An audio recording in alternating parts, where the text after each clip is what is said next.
Selamat datang di Mas Diksun Channel, ikhlas berbagi untuk negeri. Sebelum kita menyaksikan video pembelajaran berikut ini, jangan lupa untuk tekan subscribe dan bunyikan lonceng untuk selalu mendapatkan update video pembelajaran terbaru dari kami. Pada kesempatan kali ini, kita akan membahas tentang harga keseimbangan atau equilibrium price untuk mata pelajaran ekonomi SMA kelas 10. Sebelum kita lebih jauh ke sana, kita lihat dulu.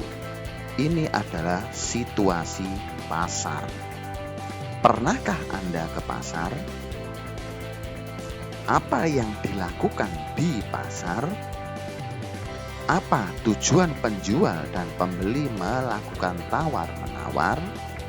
Bagaimana harga dapat terbentuk? Jika kita amati, tidak jarang terjadi proses tawar-menawar di pasar.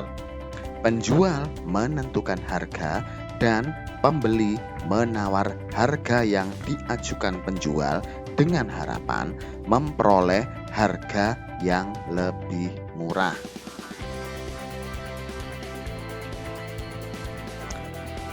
Dalam proses tawar-menawar, maka pembeli bersedia melepas harga tertentu dengan jumlah barang tertentu dan penjual menerima harga dengan jumlah barang tertentu sehingga terjadilah harga pasar.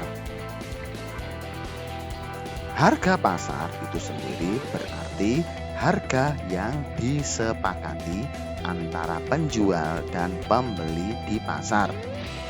Sehingga dalam kurva permintaan dan penawaran terjadi pertemuan kurva tersebut di satu titik yang merupakan kesepakatan harga dan jumlah barang antara pihak penjual dan pihak pembeli.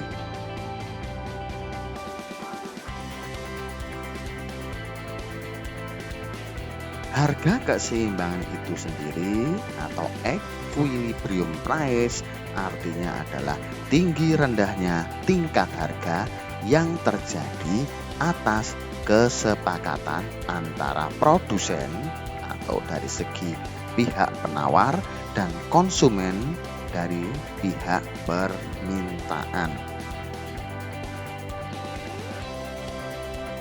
Pada harga keseimbangan inilah produsen bersedia melepas barang atau jasa, sedangkan konsumen bersedia membayar sejumlah harga tersebut. Dalam kurva, harga keseimbangan itu terjadi pada titik temu antara kurva permintaan dan kurva penawaran yang disebut equilibrium price.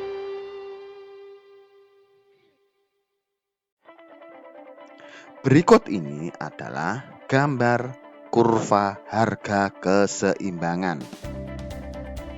Sebelum kita menuju ke gambar kurva ini, kita ada beberapa informasi tentang kurva tersebut.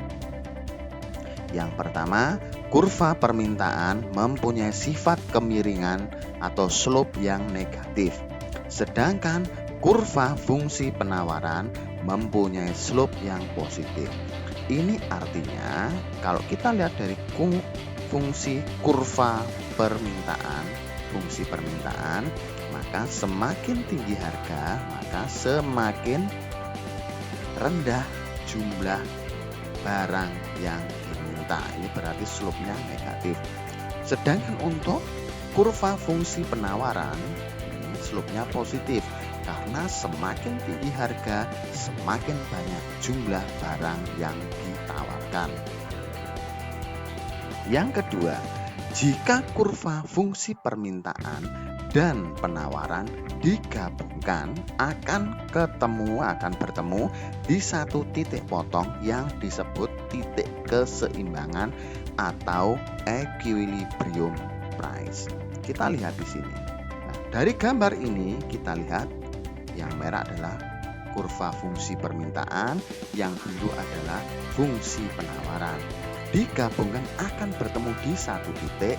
Titik inilah yang dinamakan titik equilibrium atau titik keseimbangan yang terjadi pada saat harganya di PE atau harga equilibriumnya di sini, dan di sini juga QE, jumlah equilibriumnya juga ada di sini. Titik tersebut menunjukkan harga pasar yang disepakati serta kuantitas yang dikehendaki baik itu oleh pihak penjual ataupun pihak pembeli. Keseimbangan harga bisa kita tuliskan secara matematis dengan syarat-syarat keseimbangan harga sebagai berikut. Syarat keseimbangan harga yang pertama, keseimbangan itu terjadi jika harga permintaan atau PD sama dengan harga penawaran atau PS. Bisa juga yang kedua, jumlah permintaan atau QD sama dengan jumlah penawaran atau QS. Sehingga bisa kita simpulkan di yang ketiga, fungsi permintaan sama dengan fungsi penawaran. Kita bisa contohkan secara matematis ini melalui ilustrasi berikut ini. Salah satu contohnya, jika diketahui fungsi permintaan yaitu QD sama dengan 9.000 min 2P dan fungsi penawarannya yaitu QS sama dengan min 3.500 plus 3P. Tentukan harga dan jumlah keseimbangannya. Kita lakukan pembahasan. Dari contoh soal ini bisa kita ambil dua fungsi yang bisa kita peroleh, yaitu fungsi permintaan QD sama dengan 9.000 min 2P dan QS sama dengan min 3.500 plus 3P. Untuk mencari titik keseimbangan, jumlah dan harga keseimbangannya, kita bisa melalui prasyarat tadi, yaitu fungsi permintaan sama dengan fungsi penawaran. Atau bisa juga QD sama dengan QS. Kita masukkan masing-masing fungsinya. QD kita ganti dengan 9.000 min 2P dari sini. QS min 3.500 plus 3P dari sini kita pindahkan. Dari persamaan ini maka kita kelompok-kelompokkan.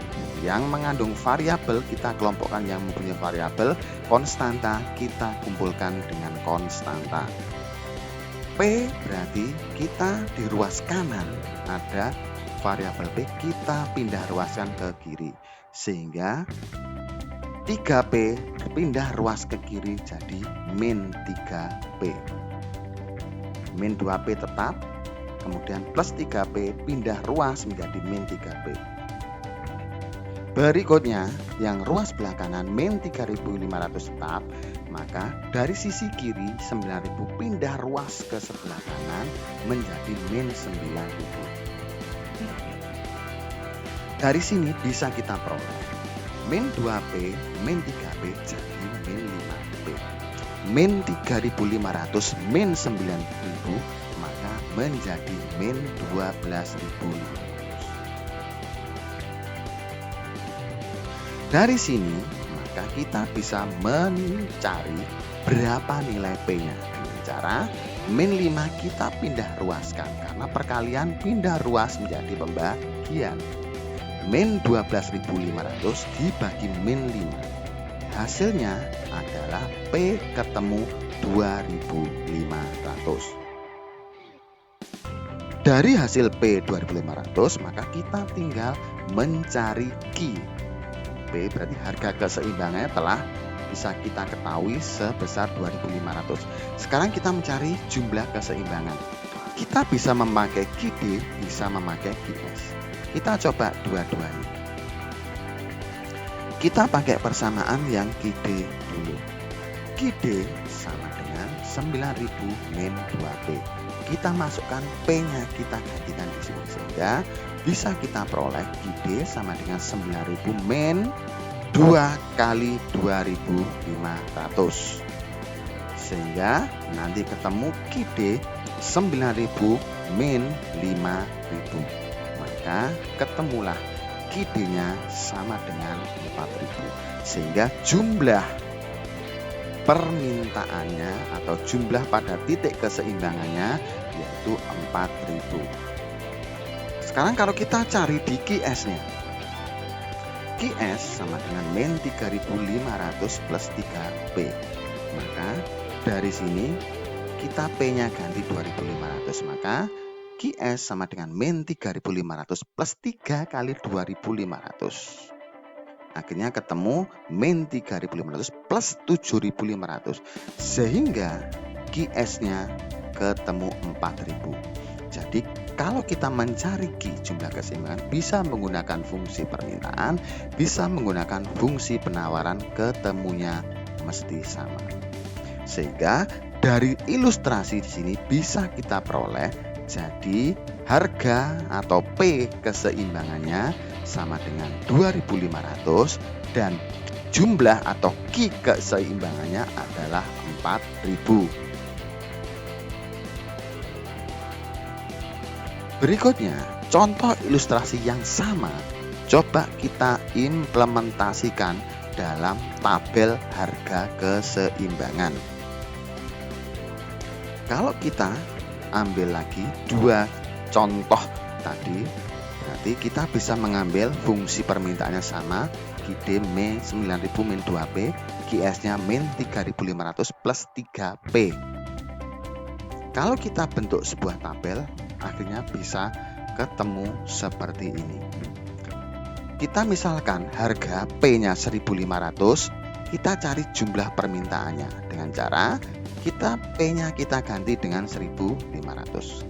Sehingga QD sama dengan 9.000 min 2 kali 1.500, akhirnya ketemulah 9.000 dikurangi 3.000 ketemu 6.000.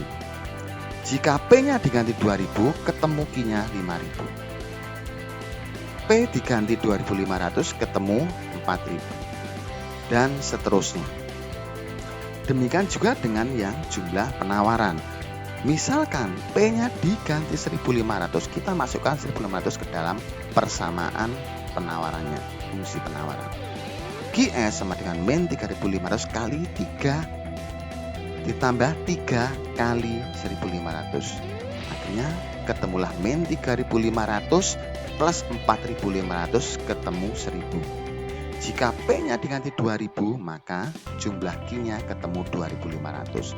Jika P-nya diganti 2.500, maka ketemulah 4.000 dan seterusnya. Kalau kita lihat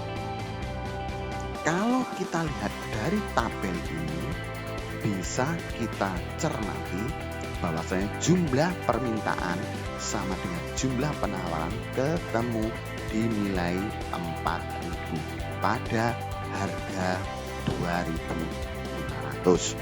Sehingga harga keseimbangannya 2.500 dan jumlah keseimbangannya adalah 4.000.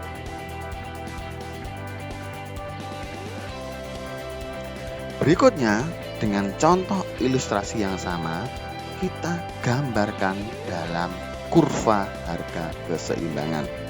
Dari tabel tadi, kita buat sebuah kurva keseimbangan. Akhirnya, kurvanya ketemu seperti ini.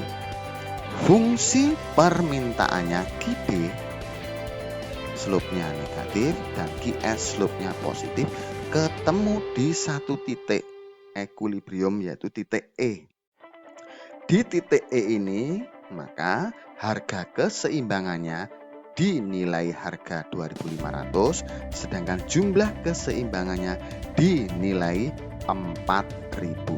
Jadi dengan kurva ini langsung bisa kita baca titik keseimbangan di harga 2.500 dan jumlah keseimbangannya dinilai 4.000.